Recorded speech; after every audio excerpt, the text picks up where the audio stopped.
I always enjoyed performing as a kid. I put on a record, sang every musical under the sun. We would be down in my parents' basement. We'd be acting things out, just having a good time.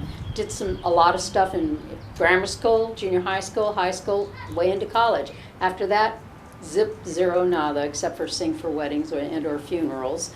But I always wanted to do some acting and never really found an opportunity that would suit me. I was browsing through the Clairemont Community News and I saw a little article about a young woman who is a theater PhD candidate at UCI who was interested in starting a community theater here in Clairemont. And she said, if you're interested, let her know. Well, I sent her an email as quickly as I could and told her I'd be delighted to join the group. And what can I say? We met in Sally's backyard, that first meeting on a warm summer day, and of the initial people that were there's 3 of those folks left, Katie being one, Sally and myself, and we're still with the group and watched it blossom from those early beginnings. And I'm so glad I've joined. Very simple, Italy.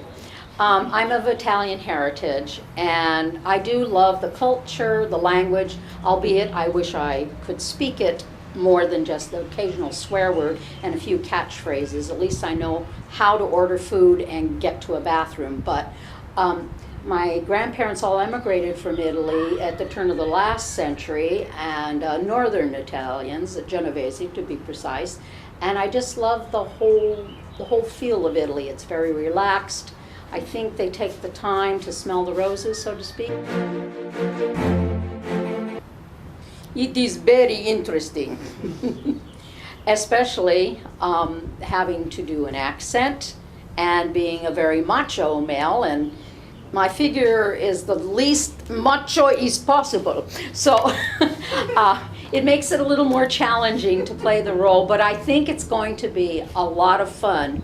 I feel that my partner in crime, Jean Von Metzke, and I are really getting into our roles, and because we've been friends for so long, I think it really helps to develop the character. These are 2 brothers, and they have a very close relationship, and Jean and I have a very close relationship. So I think that just is transmitted to the characters. Our relationship is transmitted to the characters, and I think it will just add to it. And it's going to be challenging, but it's going to be fun.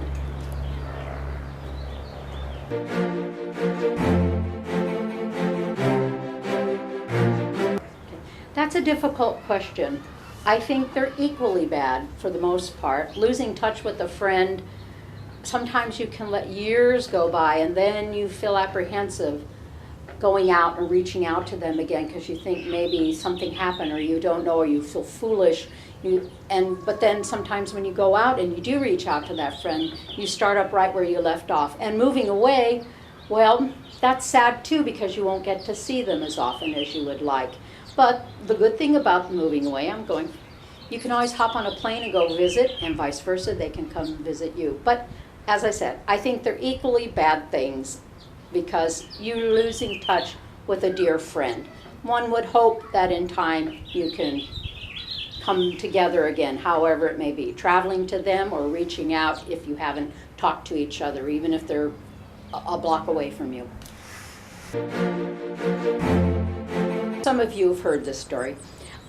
Happiest, I'll say one of the happiest, but for me, it was my 5th birthday. Typically on the 5th birthday, my mother and father would throw a big birthday party for each of their children, and when I reached that age, I was born in October 16th to be precise, we were all very sick with flu, colds I cannot even remember, but my mother postponed the big party and decided to throw it on Halloween night.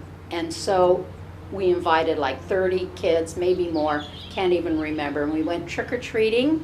My mother dressed up as a hobo and took all the kids around, and my dad was trailing behind to make sure nobody got lost in the crowd. And then after we trick-or-treated the entire neighborhood, we came back and had a costume contest, and we had cake and ice cream, and I still remember sitting at the head of the table and smiling a big smile and so happy. And by the way, I was dressed as a clown. And that is one of my fondest childhood memories.